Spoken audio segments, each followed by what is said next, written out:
Welcome to the We've Been Drinking MMA podcast. We are talking about the UFC 289 Aldana card, and right now we're talking about the Mike Malott versus Adam Fugitt fight. I am going Mike Malott by decision, and I'm going Wait. By decision? Malott by no. decision? There I it is. I did say decision, but I do not mean that. I make Mike Malott. And my decision is Mike Malott by submission. That came out wrong. And a smaller bet going inside the distance. I'm going Mike Malott by finish as well. We'll see what the odds are on the KO and the submission. I might mix a little bit of both on the bets, and we'll see. But definitely Mike Malott by finish, whatever that is. He's minus 210, so we're trying to get it down to even money to make it like $100 to make $150 or something. So we're very confident because basically Mike Malott is a monster. Yeah. And cutting off the cage. He cuts off the cage. That's like an understatement. The pressure that he puts on people. Man. Yeah, maybe that's going to be better for Fugitt if he does put pressure on him because Fugitt finds a way to put people on the ground as well. 4.7 takedowns a fight. Yep. But I think Mike Mallott's aggressiveness and his takedowns is going to get him out of there. Malott is very competent on the ground. His last fight finished by submission. He's just a guy that likes to go forward. Fugitt also likes to go forward. However, if Fugitt does get to go forward in his fight, he does well. However, in a fight where Fugitt gets backed up a little bit by a guy who's more aggressive, all of a sudden his defense starts breaking down a little bit. But what I like about Fugitt is, first of all, he's got a 4-inch reach advantage over Mike Malott. Fugitt throws a lot of different types of kicks. They're not the fastest kicks, though, so it's not too much to worry about as a Mike Malott person betting on Mike Malott. But Fugitt is awkward. I would say his movement is awkward. He goes style up and down like Tony Ferguson, just awkward. Dominic Cruz. His head movement. Yeah. Is that what you're saying? Yeah, his head movement is really weird. Bends in weird Dominic places. Cruz-esque. Yeah, Dominic Cruz-esque. He's just a little bit slower. He's just not on that level. Not as good as a fighter. Just not as good as a fighter, but is making the strange, movements work for him. And what's great about Fugitt in this fight, as far as betting on Malott to win by finish, either KO or submission, is that Fugitt in all of his fights except for one, which is the second fight, but all the other fights, Fugitt has either finished his opponent or gotten finished himself. Yeah. So he's looking to get people out of there, and with his aggressiveness, might be a problem. Puts his head in harm's way. Like I said, he did finish his last fight. However, there were situations against Kinoshita.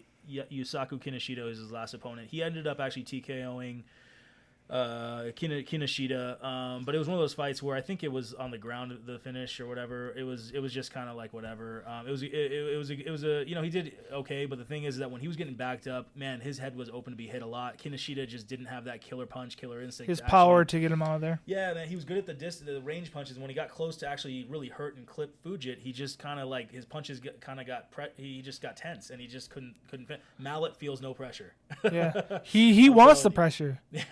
Yeah, I think Malott needs pressure in order to actually want to. Let me ask you a legit question about this fight.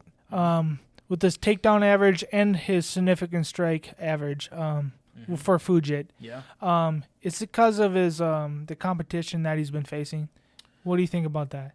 Yeah. Or do you think he's actually that good to have that type of numbers? It's hard for me. I just think it's a combination of things. I think he goes to finish or get finished. That's number one.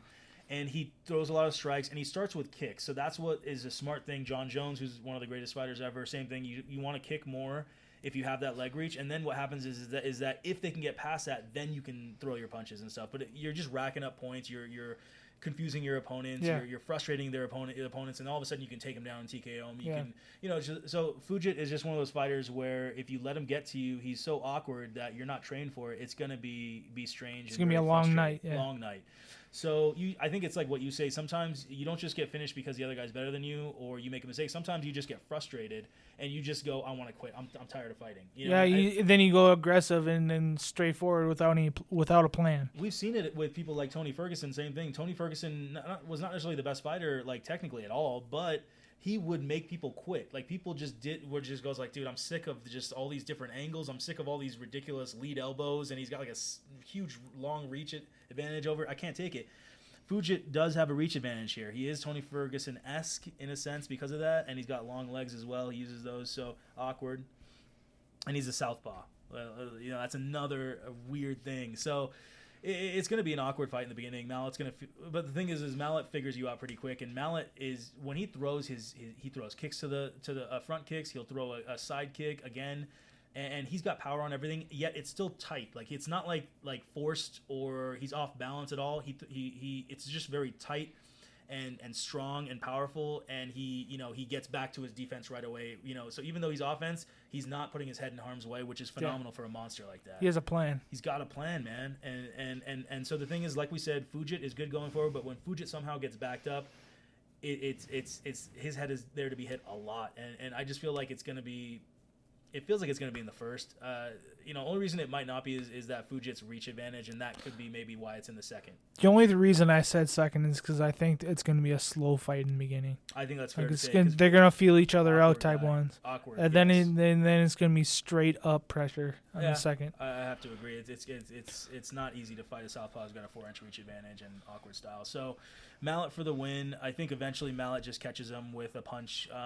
By finish. Correct? Yeah, by finish, and I think Mallett's gonna get him with a punch. He just darts in, and he's smart about it. Angles off, cuts off the cage, fast, really purposeful with his punches. Just looks like a guy who not only is gonna crack the top 7 in my opinion, like within the next 2 years, but will stay there for a while. Yeah.